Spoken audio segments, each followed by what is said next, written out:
So with rapid fire, the question that was asked, the first question from Linda to me was, who is the most important person in my life?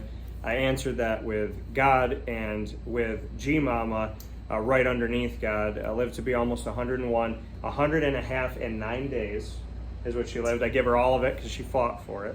And in the hospital with pneumonia, in a hospital bed, she opened her eyes when I came in the room, and she sang to me, and she said, "There's my Daniel Boone." Oh. So they said, "How's Grandma doing?" I said, "She's singing." She goes, and people would say this, "How is your grandmother in good spirits? How is she singing?" She went through cancer surgery in her 90s, and 3 times. She woke up at 10 o'clock at night from one cancer surgery, and first thing out of her mouth was, "I need a cup of coffee." Oh my goodness. She didn't focus on pain. She didn't focus on negativity. She had a heart unlike anybody other. I always said if I met someone that had 1% of my grandmother in them, that I would marry that person, because there's so much that she gave to this world, and she continues to give, and I feel tasked, and I need to be better about this every day, with making sure that her spirit is living through me, because her spirit is the one thing that very many times in my life kept me going. So I'm going to say G Mama. Oh, that's beautiful. What's your favorite thing about Syracuse, New York? It's where I was born and raised. I think my favorite thing about it is that it's my home. You know, I do get to travel the world sometimes, and there's something about when I come home and I land at Syracuse Hancock International Airport and I walk down the terminal, I just think to myself, and I thought this very recently, I said, this is my home. You know, and there's a line by Macklemore where he says, "I've got my city right behind me. If I fall, they got me."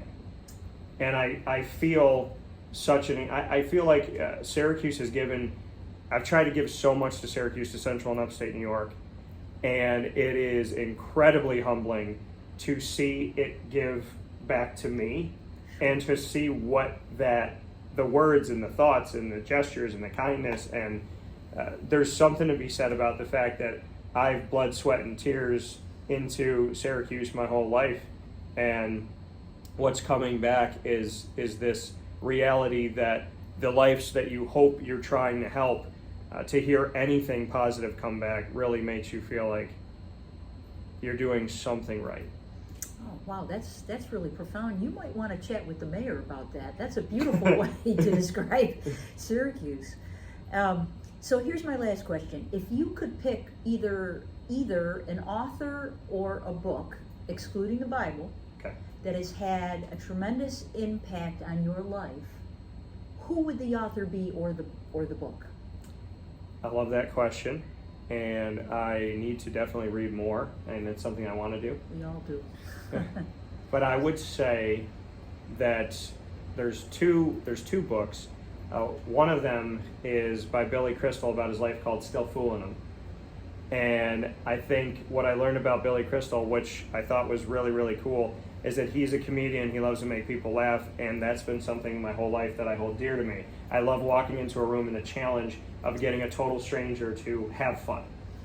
And so he's done that so well, and he has this love and passion for sports, and he's such a kid, and when he gets to meet people, he's a big Yankee fan.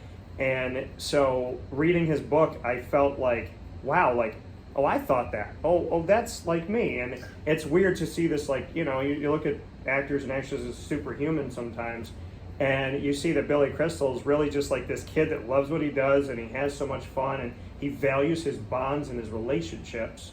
So I take that to heart. And another book, I really loathed reading books in high school. I loathed the summer reading list. Oh, sure. But there was a book that we read, and I have to be honest that I don't remember all of it, and I don't even know if I finished it. But I was so moved by this book, and it stays with me so much. And when you asked me this question, I saw the title and saw the picture of the cover in my mind, The Things They Carried. And it's I know the title. And it's a book about these soldiers in the Vietnam War, and it's about what each of them carried with them in their travels that they held most dear. and asking myself the question, what do I carry? What do I bring into each day? What lessons, what relationships, what do I take with me in my toolbox every day? What do I carry? And conversely, in a way to check myself, what am I carrying that I shouldn't be?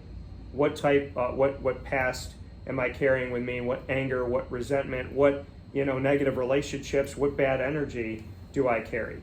And learning how to drop that book bag off and let God take that and get rid of that. And then, to make sure that the bag that I'm putting on is not heavy in a way that burdens me, but heavy in the love and commitment and the joy and the memories and the positivity that I've taken along the way. That's beautiful. You make me want to read it. So it's a very good book.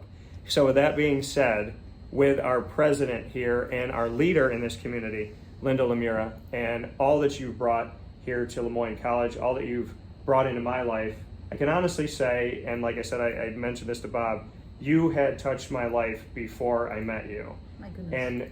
And when a person can touch somebody's life just by being who they are, me seeing how you work, how you are, your excitement, how genuine, going to the ceremony for the Hall of Fame, and watching you just talk and say, remember that time? Like, remember how much fun that was? Yeah. Just to see you very humbly and very graciously and gratefully go up to a podium and be the president, yet it was all about everybody else. And I feel like that's what you always do, is you make us all feel like we matter. And I find that to be an incredible gift. And when it comes from a person who means it, it's a blessing. So. Dan, I can't thank you enough for those reflections. I have to be honest with you. If we didn't learn our lesson about the need for each other during COVID, I don't know what it would take. The fact that we can be together again and actually, put your hand on someone's elbow and look someone in the eye and experience the humanity, the pound of flesh in front of us, to solve problems together.